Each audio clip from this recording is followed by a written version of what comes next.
We often confuse simplicity with scarcity or being deprived of something.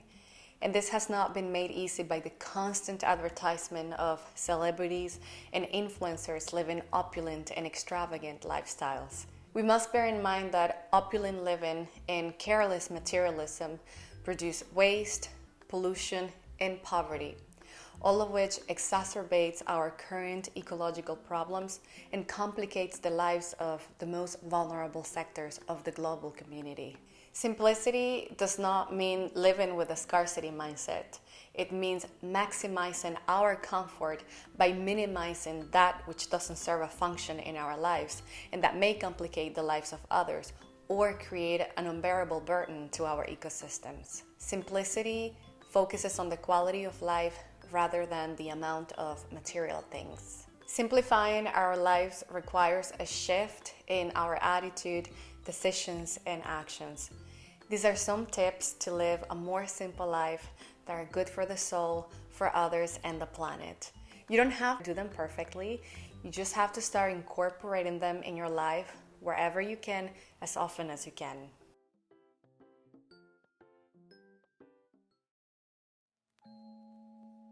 Any outer shift must come from within in order to be authentic and long-lasting.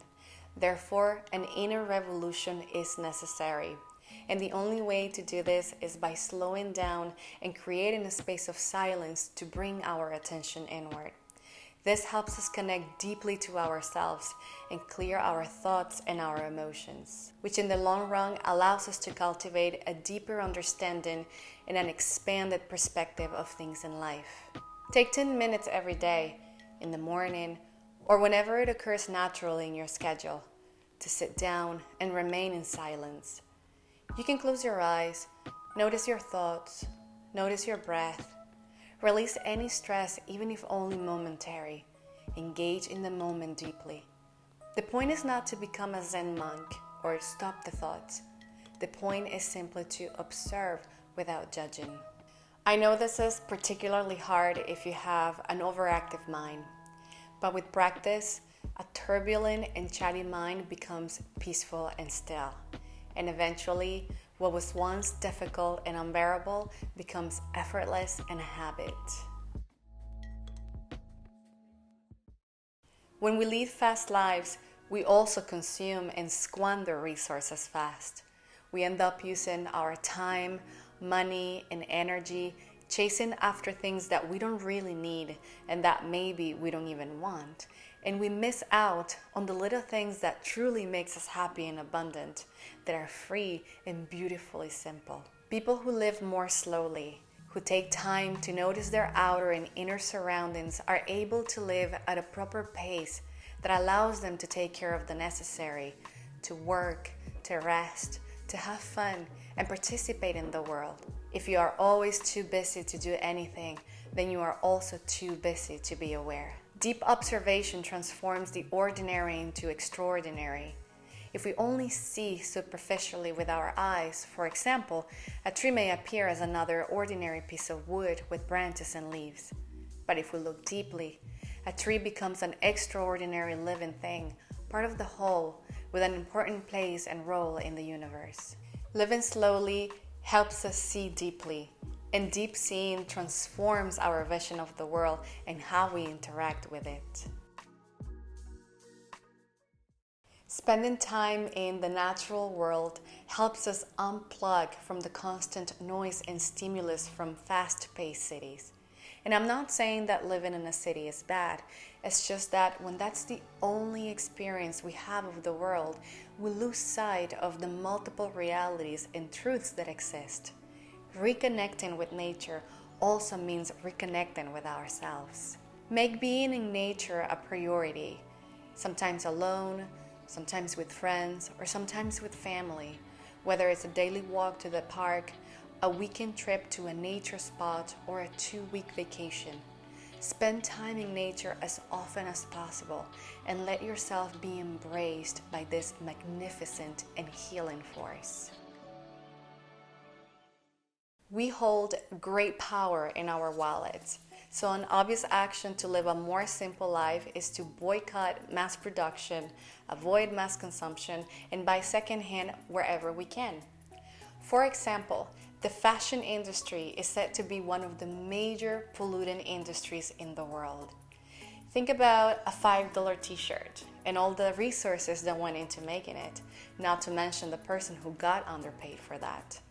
So instead of buying cheap new clothes from fast fashion giants, consider buying secondhand clothes. One of the things that I'm grateful for about living in a city right now is that I have access to various platforms and neighbor networks where we can swap, sell, and buy secondhand items. These initiatives have allowed me to furnish my home, my kitchen, and my wardrobe at affordable prices while giving items a second life. I highly encourage you to explore initiatives in your own city. Other ideas can be, and of course according to what you can afford, opt for clothes whose fabrics were ethically sourced and made, support local artists and designers, and buy from companies that respect their employers and that are transparent with how their products are made. I come from a country where purchase power is significantly lower than in Europe or North America. So when things break, we fix everything because we can't just go around replacing items for newer ones. But in many developed countries, this is a different story. Things break and fixing them usually costs a little more or a lot more than buying a new item. I think this is crazy, and given our ecological problems, it's also irresponsible. When something breaks, before you throw it away, ask yourself if it can be repaired, either by you, a neighbor, or a store.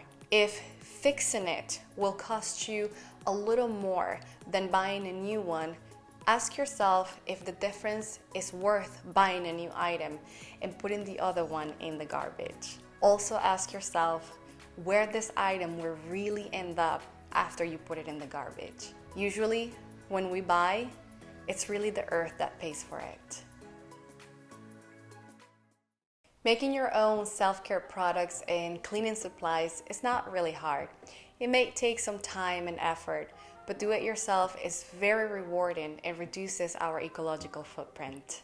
Making things with our hands reduces the time we spend scrolling through social media, and if we do it while in the company of others, it strengthens our sense of community and belonging. It increases our level of creativity, and it makes us less reliant on commercial products that pollute and oftentimes conduct animal testing. Thanks to the internet, you can now find literally thousands of do-it-yourself recipes on almost anything that you can think of. You can explore this channel after this video if you want to find vegan, natural, and zero-waste do-it-yourself recipes. As much as you can and as much as your budget allows, buy local and seasonal. The closer to home, the less it will have travel and used up fossil fuels for transport. You may not always succeed, I don't, but the most important thing is to make informed choices of the products we buy, who we buy them from, and where they come from. Other tips are to eat locally according to what the seasons produce, support your local farmers, reduce your meat consumption or completely cut it out, buy organic according to what your budget allows, even a small amount counts.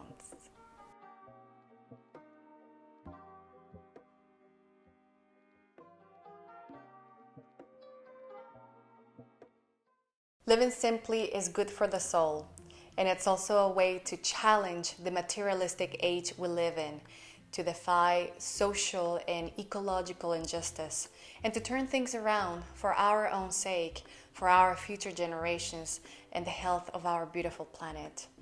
I hope that these tips have somehow inspired you to make a positive shift in the way that you live your life.